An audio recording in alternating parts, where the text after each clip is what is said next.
എല്ലാവർക്കും മറ്റൊരു എപ്പിസോഡിലേക്ക് സ്വാഗതം. ഇന്നത്തെ എപ്പിസോഡിൻ്റെ തുടക്കത്തിൽ അലീനയെ ഫോൺ ചെയ്ത് സംസാരിക്കുകയാണ് മനുശങ്കർ. നിങ്ങളിപ്പോൾ എറണാകുളത്താണോ ഉള്ളതെന്നാണ് മനുശങ്കർ ചോദിക്കുന്നത്. ഇത് കേട്ടപാടെ അലീന മറുപടിയായി പറയുന്നുണ്ട്, അത് മനുവേട്ടൻ എന്നറിഞ്ഞു. മറുപടിയായി മനു, കുറച്ചു മുമ്പ് അച്ഛൻ നിങ്ങളുടെ വീട്ടിൽ വന്നിട്ടുണ്ടായിരുന്നു. വീട് പൂട്ടിയിട്ടിരിക്കുന്ന കണ്ടു. നിങ്ങളെ ആരെയും തന്നെ കണ്ടില്ല. അപ്പോഴേ എനിക്ക് തോന്നി നിങ്ങൾ എറണാകുളത്തേക്ക് പോയി കാണുമെന്ന്. അതെന്താ എറണാകുളത്തൊക്കെ പോകുന്ന കാര്യം എൻ്റെ അടുത്ത് കൂടെ പറയാത്തത്? ഇത് കേട്ടപാടെ അലീന, ഞാൻ മുമ്പ് പറഞ്ഞതാണല്ലോ പോകുന്ന. ഞാനതല്ല ഉദ്ദേശിച്ചത്. അവിടേക്ക് പോയപ്പോൾ എന്നെ കൂടി വിളിക്കാറുന്നില്ലേ? ഇത്രയും കേട്ട ശേഷം മനുവിനോട് പ്രത്യേകിച്ച് എന്താണ് മറുപടി പറയേണ്ടതെന്നറിയാതെ അലീന, ഏട്ടാ അത് ഞങ്ങൾ പെട്ടെന്ന് തീരുമാനിച്ചതാ. അപ്പോൾ പറയാനായിട്ടുള്ളൊരു സാഹചര്യം ഒത്തില്ല. ഇത്രയും കേട്ടപാടെ പെട്ടെന്ന് തന്നെ മനു കോള് കട്ട് ചെയ്യുന്നുണ്ട്. ഇത്രയും ആയപ്പോൾ തന്നെ അലീനയ്ക്ക് വ്യക്തമായി മനു വളരെയധികം ദേഷ്യത്തിലാണ്. തിരിച്ചു വിളിക്കണോ വേണ്ടിയോ എന്നുള്ള ആലോചനയിൽ അങ്ങനെ നിൽക്കെ തന്നെ മനു തിരിച്ച് വീണ്ടും വിളിക്കുന്നു. ഫോൺ എടുത്ത പാടെ മനു അലീനയോട് പറയുന്നുണ്ട്, ഞാൻ ദേഷ്യത്തിലെ ഫോൺ വെച്ചതെന്ന് മനസ്സിലായിരുന്നല്ലോ അല്ലേ? അതെനിക്ക് മനസ്സിലായി എന്നാണ് അലീന പറയുന്നത്. എന്നിട്ട് പിന്നെന്താ തിരിച്ചു വിളിക്കാത്തതെന്നാണ് മനുവിൻ്റെ ചോദ്യം. അതെങ്ങനെ? ഞാൻ വിളിക്കാൻ നിന്നപ്പോൾ തന്നെ ഇങ്ങോട്ടേക്ക് കയറി വിളിച്ചില്ലേ? ഒരു ഗ്യാപ്പ് തരണ്ടേ? മനുവേട്ട സോറി, പെട്ടെന്നുള്ള പ്ലാനായിരുന്നു. അച്ഛൻ എങ്ങോട്ടേക്കോ പോകാൻ നിന്നപ്പോൾ ഞങ്ങളും പെട്ടെന്ന് ഇറങ്ങി, അല്ലാതെ മനഃപൂർവ്വം പറയാതിരുന്നതല്ലെന്ന് അലീന പറയുന്നു. ഇത് കേട്ടപ്പോൾ മനു ചോദിക്കുന്നുണ്ട്, അങ്കിള് അതിനെവിടെ പോയതാ? മറുപടി അലീന, അറിയത്തില്ല, വന്നിട്ട് പറയാമെന്നാണ് ഞങ്ങളോട് പറഞ്ഞേക്കുന്നത്. ബാക്കി എല്ലാവരും എന്ത് ചെയ്യുന്ന മനു അന്വേഷിക്കുന്നുണ്ട്. അവരെല്ലാവരും ഉറങ്ങാൻ കിടന്നു. ഞാനും ഉറങ്ങാൻ തുടങ്ങിയപ്പോഴാണ് കോള് വന്നതെന്ന് അലീന പറയുന്നു. ഇതിൻ്റെ ഇടയിൽ ഒരിക്കൽ കൂടി വീണ്ടും പരിഭവം പറയുന്നുണ്ട്. അതിൻ്റെ ഇടയിൽ മനു വീണ്ടും പരിഭവം പറയുന്നുണ്ട്, എന്നാലും നിങ്ങൾക്ക് എന്നെ കൂടി വിളിക്കായിരുന്നു. അതിന് മനുവേട്ടൻ എറണാകുളത്ത് തന്നെയല്ലേ ജോലി ചെയ്യുന്നത്? ഇവിടുന്ന് അങ്ങോട്ടേക്ക് വരാനുള്ള ദൂരമല്ലേ ഉള്ളൂ. എന്നാൽ കിടന്നു എന്ന് പറഞ്ഞ് മനു കോള് കട്ട് ചെയ്യുന്നു. അങ്ങനെ മനുവിൻ്റെ കോള് കട്ട് ചെയ്ത ശേഷം അലീന നേരെ ബാലനെയാണ് വിളിക്കുന്നത്. ഫോൺ എടുത്ത പാടെ അലീന ചോദിക്കുന്നുണ്ട്, അച്ഛൻ കിടന്നോ? മറുപടിയായി ബാലൻ, ഞങ്ങളിവിടെ എത്തി, കിടക്കാൻ പോകുന്നേ ഉള്ളൂ. പോയ കാര്യമൊക്കെ നടന്നെന്നാ അലീനയ്ക്ക് അറിയേണ്ടത്. ഒന്ന് രണ്ടിടത്തൂടെ പോകാനുണ്ട്. അത് കഴിയുമ്പോഴേ ഉദ്ദേശിച്ച കാര്യമെല്ലാം സാധ്യമാകുമെന്നാണ് ബാലൻ പറയുന്നത്. നിങ്ങളെപ്പോൾ എത്തിയെന്നാണ് ബാലനിപ്പോൾ ചോദിക്കുന്നത്. ഞങ്ങൾ ഉച്ച കഴിഞ്ഞപ്പോൾ തന്നെ എത്തി. ഇതെല്ലാം കേട്ടിട്ട് ബാലനൊരു കാര്യം പറയുന്നുണ്ട്, ആ വീട്ടുകാർക്ക് പ്രത്യേകിച്ച് ബുദ്ധിമുട്ടൊന്നും ഉണ്ടാക്കുന്ന യാതൊരവസ്ഥയും ഉണ്ടാക്കി കൊടുക്കരുത്. നല്ല മനുഷ്യരാ. ഇല്ലെന്ന് പറഞ്ഞ് അലീന കോള് കട്ട് ചെയ്യുന്നു.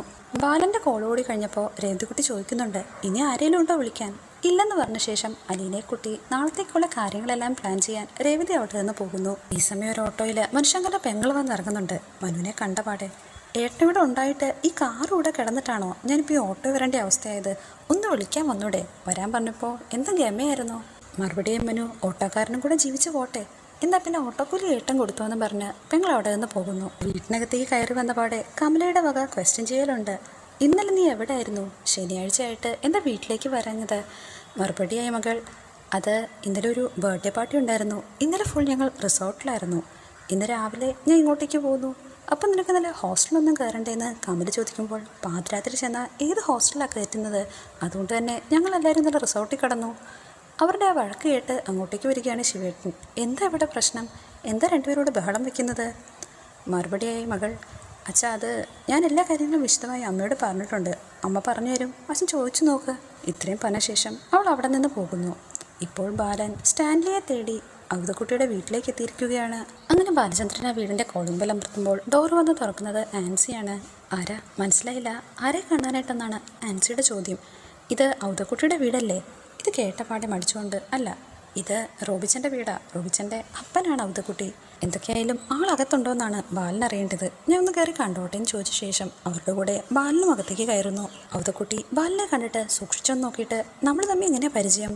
മുമ്പ് കണ്ടതായിട്ട് ഓർക്കുന്നില്ലല്ലോ. അതിന് നമ്മൾ ആദ്യമായി കാണുകയാണെന്ന് ബാലനും സമ്മതിക്കുന്നുണ്ട്. ഞാനിപ്പോൾ വന്നത് നിങ്ങളുടെ മകനായിട്ടുള്ള സ്റ്റാൻലിയെ കാണാനാണ്. ഇത് കേട്ടിട്ട് മറുപടിയായ ഔതക്കുട്ടി, റിട്ടയർഡ് കേണൽ സ്റ്റാൻലി ജോസഫ് ആണെങ്കിൽ അതെൻ്റെ മകൻ തന്നെയാണ്, അതിൽ യാതൊരു സംശയവുമില്ല. എനിക്ക് അദ്ദേഹത്തെയാണ് കാണേണ്ടെന്ന് ബാലൻ പറയുമ്പോൾ, അതിനവൻ ഇവിടെ അല്ലല്ലോ, വർഷങ്ങളായിട്ട് കൊളുത്തുപുഴ സെറ്റിൽഡ് അല്ലേ? ഔതക്കുട്ടി മറ്റൊന്ന് ചോദിക്കുന്നുണ്ട്, നിങ്ങൾ റബ്ബർ എസ്റ്റേറ്റ് വല്ലതും മേടിക്കാനാണോ? അവനത് വിൽക്കാൻ പ്ലാൻ ഉണ്ടെന്ന് പറയുന്നുണ്ടായിരുന്നോ? നിങ്ങൾ തമ്മിൽ എങ്ങനെ പരിചയമെന്നാണ് ഔതക്കുട്ടി ചോദിക്കുന്നത്. അതിന് ഞങ്ങൾ പരിചയപ്പെട്ടിട്ടില്ലല്ലോ, ഇപ്പോഴാണ് ആദ്യമായിട്ട് പരിചയപ്പെടാൻ പോകുന്നത്. അങ്ങനെ ഔതക്കുട്ടി ഫോണെടുത്ത് തൻ്റെ മകൻ കൊളുത്തുപുഴ തന്നെയുണ്ടെന്ന് വിളിച്ചന്വേഷിച്ച് ഉറപ്പുവരുത്തുന്നു. അതിനുശേഷം ആൻസി കാപ്പിയുമായി വന്ന് അവർക്ക് എല്ലാവർക്കും കൊടുക്കുന്നു. ആൻസിയുടെ കൂടെ അവിടേക്ക് വരുന്ന റോബിസിനോട് സംസാരിച്ച ശേഷം ബാലൻ ലൊക്കേഷൻ മേടിക്കുന്നു. അവിടേക്ക് പോകാനുള്ള വഴിയും ചോദിച്ചു മനസ്സിലാക്കുന്നു. അങ്ങനെ ബാലൻ അവിടുന്ന് പെട്ടെന്ന് തന്നെ യാത്ര പറഞ്ഞിറങ്ങി നേരെ കൊളുത്തുപുഴ പോകാൻ നിൽക്കുന്നു. കാറിനകത്ത് കയറിയ ശേഷം ഗോവർദ്ധൻ ചോദിക്കുന്നു, ഏട്ടൻ കണ്ട് സംസാരിച്ചോ? അതിന് അയാൾ എവിടെ ഇല്ലല്ലോ, അയാളിപ്പോൾ കൊളത്തുപുഴയിലാണ് താമസം എന്നാണ് ബാലൻ്റെ മറുപടി. ലൊക്കേഷൻ കിട്ടിയിട്ടുണ്ട്, നമുക്ക് അവിടേക്ക് പോകാമെന്ന് പറഞ്ഞ് വണ്ടി അവിടെ നിന്ന് പോകുന്നു. എന്നാൽ ബാലൻ്റെ പെട്ടെന്നുള്ള വരവിൽ എന്തോ സംശയം തോന്നിയെന്നോണം അവധക്കുട്ടി അവരെ തന്നെ നോക്കി വീടിൻ്റെ പടിവാതിക്കൽ അങ്ങനെ നിൽക്കുന്നു. ഇതോടുകൂടി ഇന്നത്തെ എപ്പിസോഡ് അവസാനിച്ചിരിക്കുന്നു. Please like, share and subscribe.